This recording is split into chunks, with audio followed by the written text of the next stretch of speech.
Morning, everybody. It's Tuesday, August 11th, 2020, and today's project is going to be getting the engine started on this 1947 GM Silversides. The project is going to begin with the engine checkout. And I'll get to that in a minute. Right now, I want to pause the camera and shift everything into a different position. I'm working alone today, so I'm going to have to deal with the camera sitting on the tailgate of my pickup truck and working on this bus. So I hope you enjoy today's project. The first thing I noticed when I get the light turned on here, and then we'll look at this. Sometimes there's plenty of light without, but I never know. So anyway, here's some artificial light. And the first thing to notice, getting it open. By the way, always have bungee cords handy, because otherwise these doors are swinging in the breeze and wrapping me in the butt and knocking my glasses off.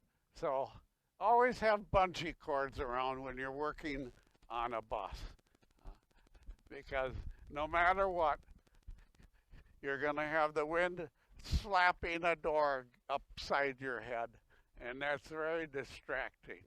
So anyway, I went ahead and got everything all propped open here and looking in, and what do we see? We see modifications.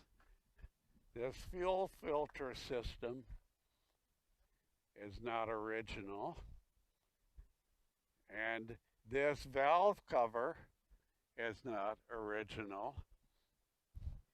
These were GM diesels,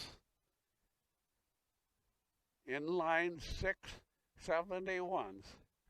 And we notice that this looks like the valve cover off of a truck engine with the oil filler on top and these 12-point bolts holding the heads down instead of thumb screws. And we notice that the oil filler is not down here where the blower drive is. So we're dealing with some different things. The first thing I want to do is make sure that the emergency stop solenoid works. Lift up on the solenoid and make sure that choke plate drops. See this? Make sure that choke plate drops. So if this engine takes off for any reason at all, you can trip the plunger, causing the air to be cut off to the blower. Starving the engine for air will cause the fuel to stop igniting if it's a runaway caused by fuel and the injector's wide open. Another form of runaway is when a seal fails in the blower and it sucks lubricating oil into the airstream, and the lubricating oil will ignite uncontrollably in the cylinders, and the engine will speed up until it flies apart. So we want to be sure that we can always cut the air supply off to the engine under any circumstance. I'm going to set this down now and get a wrench, which I've already prepared a 12.38 socket, and get the valve cover off so I can check the fuel injector rack to see if it will move along with the governor linkage and all of the injector racks. So we want to be sure that the rack shaft will move the injectors to full stop and that the linkage from the governor is free to move the injector rack shaft.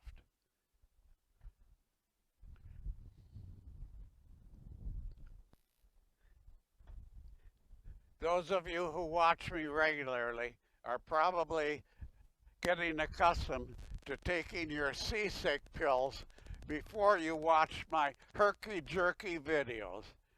Someday, maybe I'll have a cameraman with me when this coronavirus thing is over and people come out. And I understand why I'm working alone, and although I complain about it, I understand. We just can't have people around during this virus. So bear with me with the herky-jerky camera, and it should be aimed about right where I am now. And as you can see, I'm using a wireless microphone to help with the audio. Okay, the wrench. My handy dandy 12-point socket set to loosen these. Loosen these a little bit at a time. Don't try to take the whole thing out one at a time. Get them all loosened first. What that does is it takes some of the tension off of the valve cover gasket, making it very possible to get the valve cover off without ruining the gasket. That would be nice. That would save us some extra time, wouldn't it? So,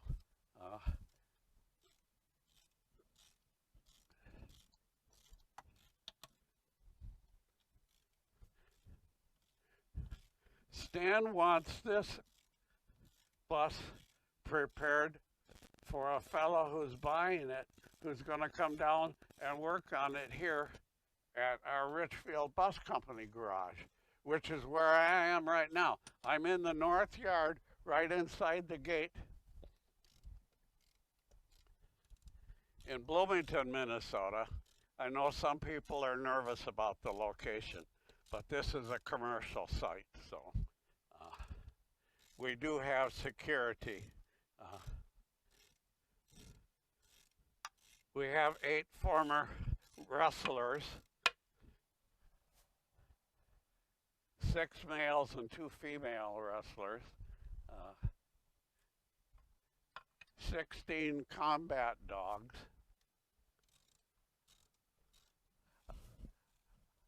a team of horses from the cavalry. There's our old Minneapolis Northfield Southern. Give a listen.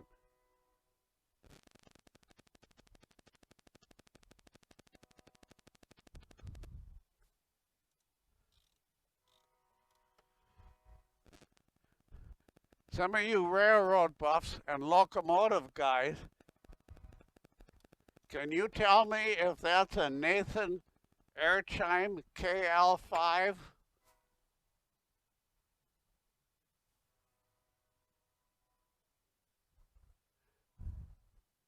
I tried to catch it when it was down in our neighborhood. You saw the train through the trees, but I missed the whistle blowing the crossing. So I hope the microphone picked that one up. They're at Lyndale Avenue and 95th Street. They're crossing Lyndale Avenue at the point where you could hear the horn.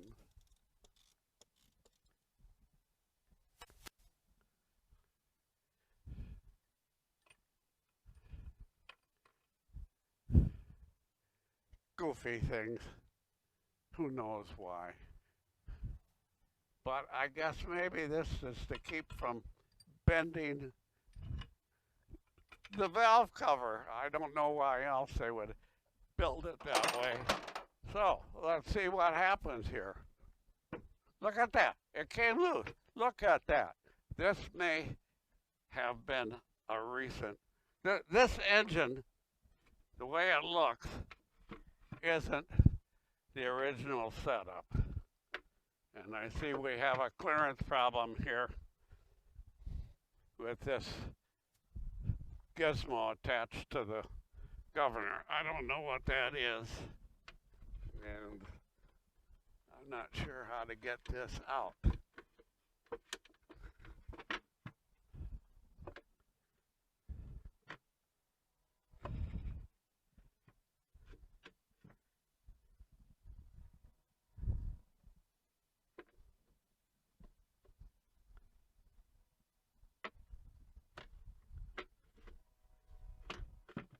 There we go. A little bit of force, you know. Who says violence has no place dealing with old buses? By the way, I want you to see the gasket looks perfectly fine, but look at that seal. You notice how the seal doesn't really perfectly seal. Look where it's open. So you guys need to be careful when you use this sealing stuff. Let it set for maybe 10-15 minutes before you tighten down anything. That gives it a chance to get a little bit of a set so it doesn't just all squish out the minute you apply the part. Okay, here we go. This looks pretty good. I'm going to move this, and as you can see, or you can't see, maybe I better get the camera up closer.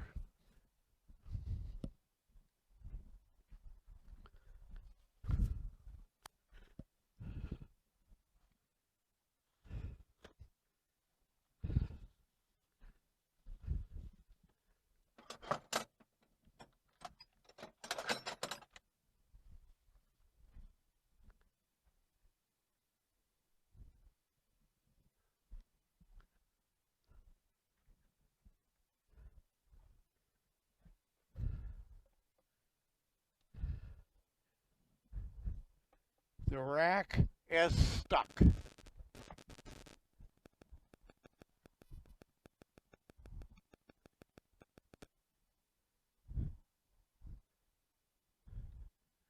So I'm going to stop the camera now and get a vice grip.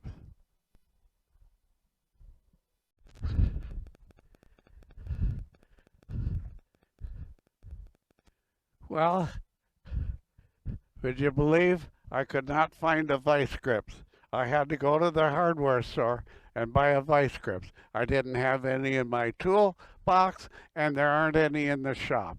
So anyway, I'm back, and now I learned this trick from Bus Grease Monkey to put the vice grip on the rack shaft.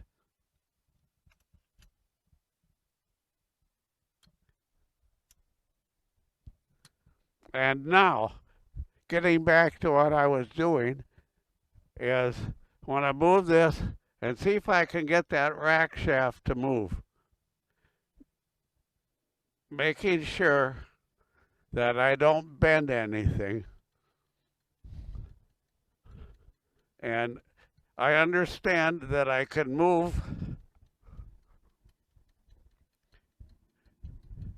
I can move the throttle linkage to the governor. It's moving down inside the governor. And I'm looking in to see if any of the injectors are working.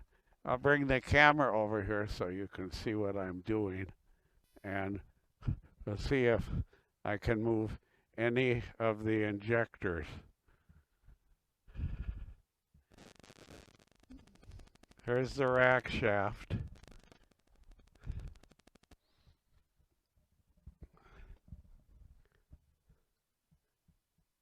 And these are the injector levers. This is the rack shaft. These are the injector levers. And down in here, out of sight, because I can't get the light in there. Maybe now. Maybe now.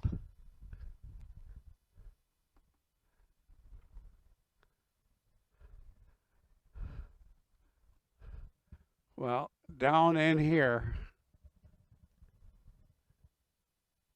is the injector, and I'm going to move the rack shaft and see if any of the injectors move.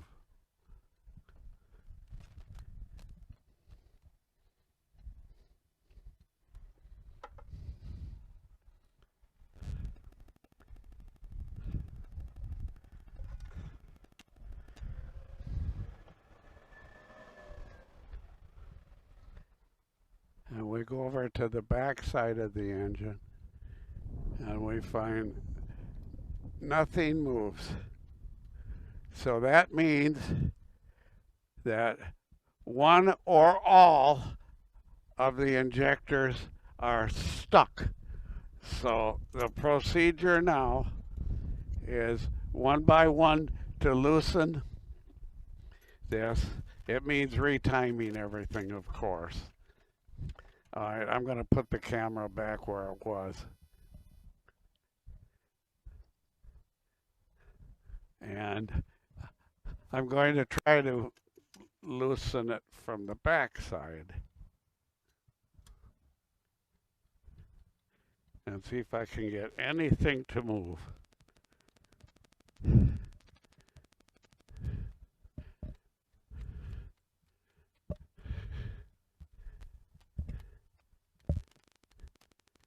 It doesn't look like it. So that means one by one, I need to free up these injectors. So that means retiming them, but that's just something we'd probably do anyway. So I might just as well start and do one of them at a time. I'll start with number 6. And I'll go through, wow, that was loose. The bottom screw was already loose. Now that I've loosened the screws, and I'll get the camera back up close again.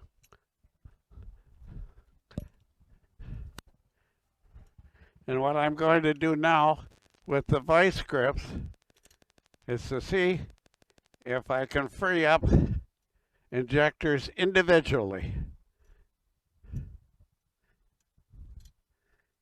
If I could get them all loose enough to move the whole rack shaft, if I could get all 6 injectors loose enough to move the whole rack shaft, then I can go to the starting procedure, and with the engine warmed up a little bit, they should free up completely. So I'm going to start by doing one by one, and I'll bring the camera over so you can see that.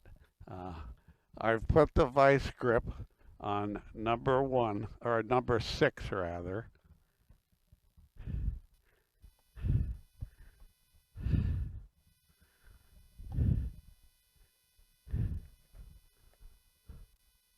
Well, where is it? Here it is. Okay, I have the vice. And look at, all I had to do was just barely touch it and it came loose.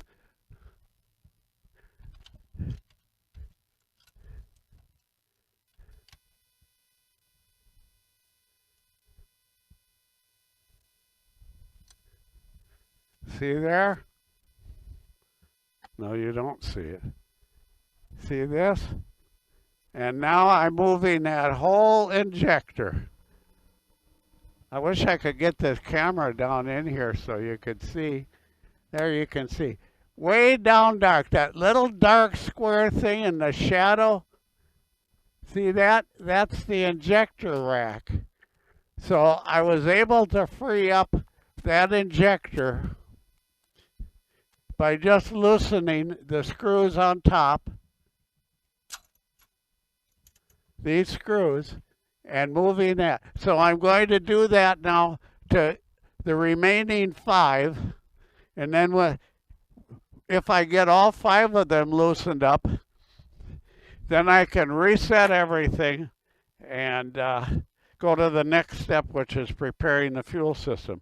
So I'm going to stop the camera now and go ahead and get the other 5 loosened up, and then I'll be back.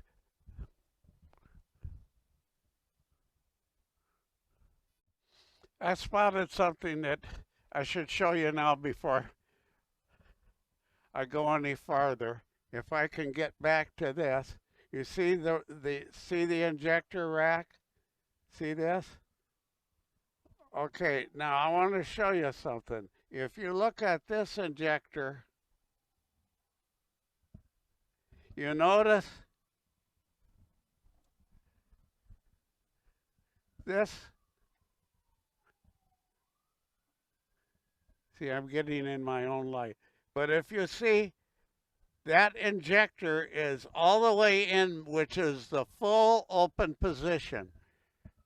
This injector now is out in the full stop position. And this is why we do this. These injectors, because of the natural spring action of the governor, when the engine is stopped, the rack shaft moves to open the injectors to create a situation of full fuel for the next starter attempt. And as soon as the engine fires, that rack will move to the idle position. So right now, the way it is, the injectors are stuck wide open, and that's why engines run away. And that's why we free up the injectors before we ever attempt to start an engine that's been sitting for a while. So I'm going to cut the camera off now and get the other 5 freed up, and then I'll be back. If you go ahead and get your camera in there so that you can see the rack move. Can you see? Can you see this moving? You move your hand, I can. Well, then if I move my hand, then people don't know what I'm pointing to. How about this? Okay. All right. So now that we can edit that, and the screwdriver is where? In your pocket? I think you had it. It might be on the front seat. Well, if I had it, God only knows where it is. All right. Yeah, okay. Anyway, so this is where it starts now. This is where the video is going to start. Well, I'm back. Got all 6 of them loosened up. Now the next thing to do is you'll notice that I've gone ahead and loosened everything here. You can see now how this, so now the way that these are adjusted, and I'm going to unadjust all of them so that you get the real picture of it. Some people like to set these so that they're lined up wide open. I like to set them up close. So here's what happens now. If you'll watch this one, can you see that one, Glenn? Is the camera showing that movement? You see this injector rack is moving from full wide open, as you see here, to totally closed or throttled. The word throttle means close off, choke out. So when the injectors are so-called closed, they're actually throttled. If you open the throttle, you're at maximum fuel. So now what I want to do is I'll demonstrate with this one, but I ordinarily would start at one end or the other. And I'm going to set this injector rack so that it completely closes each injector. So what I do is carefully, while I'm holding the rack in the full closed position, I will carefully adjust these. Notice how by moving these screws, I'm moving the rack. See? So what I want to do is make sure that the rack is fully closed. And that is the top screw. See how the top screw is moving the injector rack? When it gets to that point, just do this, just touch it. If you turn this screw any farther, you're going to move the rack shaft, and that's going to get all the injectors progressively farther from full close. So just bring that screw up until it just touches. Now go to the next one. In this case here, I am going to do, I don't know if you could. You do that, we'll see when you go to the next one. All right. So I'm just going to bring the screw up. Make sure the bottom screw is plenty loose, because the two screws work against each other. And just bring that up until it just touches. Okay, now go to the next one and do that same thing. Make sure that you can move it so you know you're doing something.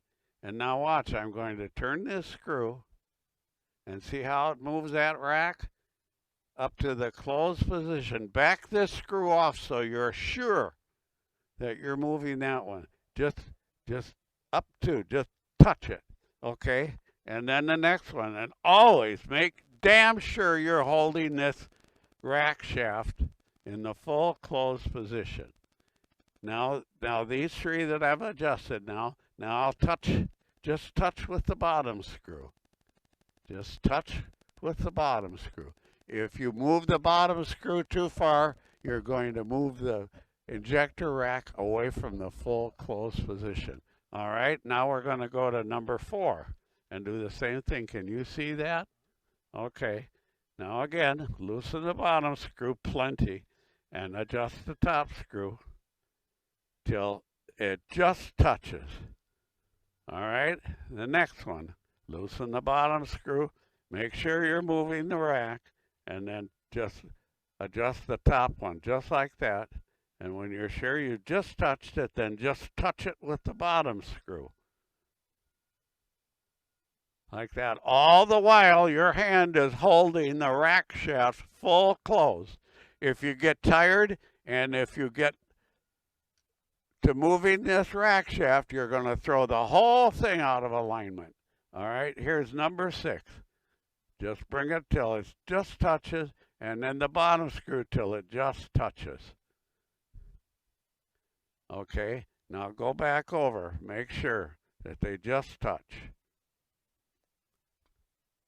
Just make sure they just touch. The top one first, then the bottom one.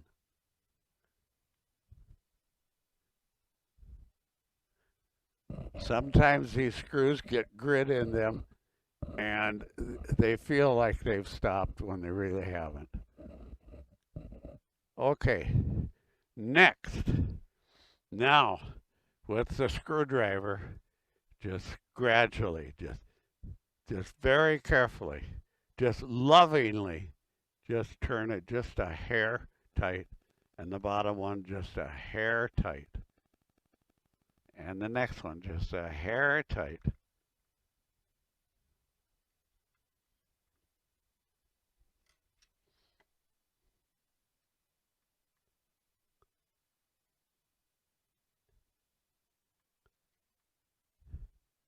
If you're young, you probably can get the screwdriver blade into the slot on the first try, but me, I have to shake my way into it. Okay, remember, just barely snug. See that?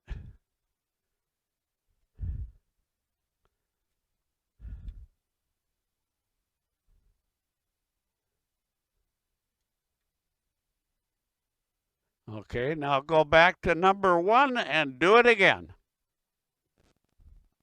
Top one first. A little bit, just a little bit. Just a little bit. And the same with the bottom one, just a little bit.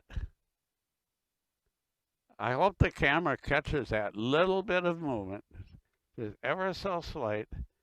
Do the top one, then the bottom one, and the top one, and the bottom one.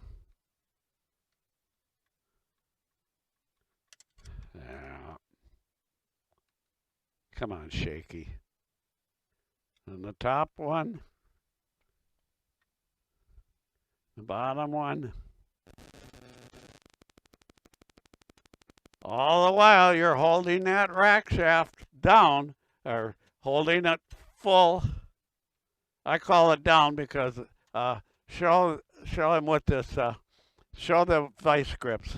See, I learned this trick from Bus Grease Monkey. The vice grip, it works perfect. Make sure that you're holding that down, and just if you feel this vice grip move when you're turning the screw, it's because you've tightened it too much, and you need to back out just a little bit, just a little tiny bit at a time.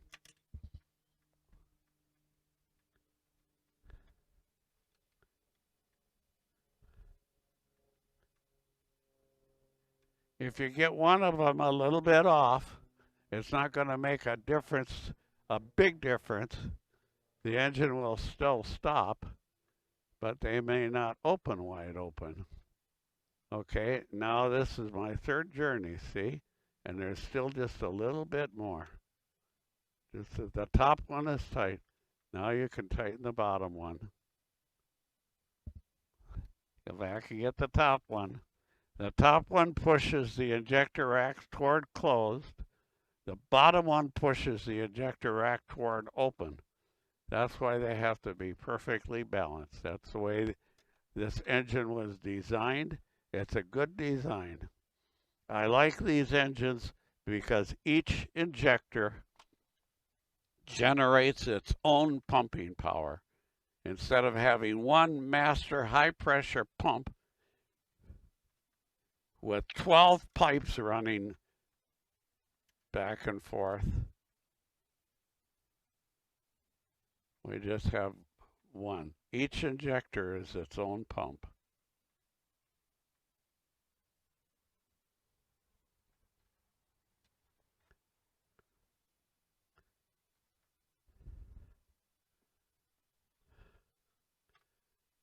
This is number 5. Now you can do it with a grip.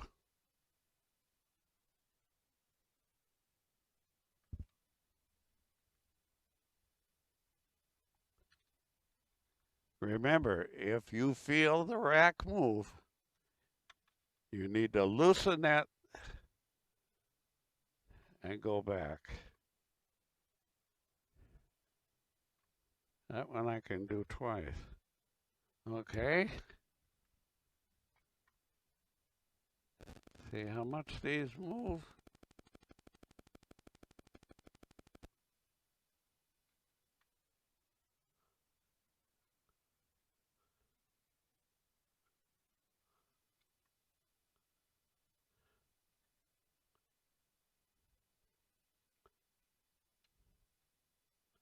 Okay, that's enough for now. Now look and see what you've accomplished. Does it look like every one of these? Get your light in here, Glenn. See, every one of these now is spaced evenly from the head. See this point here? Every one of them should be spaced evenly. And now, you'll notice how freely, see how nice and free that's moving? The whole rack shaft. It is now in the starting position. This is the stop, this is the start, this is the wide open. When the engine starts, it's going to drop back to about here to an idling point. So the injectors are about 2/3 wide open now for starting. As soon as the governor spins, it's going to drop back to the idling position, which is about here. Okay, that's it, Glenn. You can stop the camera now till we get to the next thing we're going to do. The next thing we did was put 10 gallons of fuel in a totally empty tank.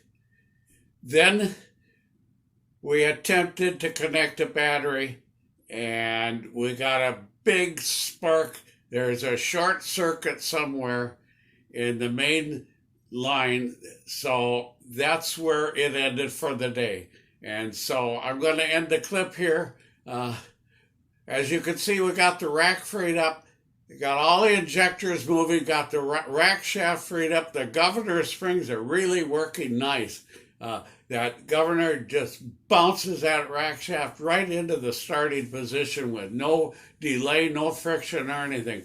So that's going to do it for now. And the next step will be for me to get back there next week and locate that short circuit. And after that, then we'll get back to getting that engine started. Thanks for watching. Be sure and leave comments. I always read the comments and I appreciate everything you say. Okay, bye.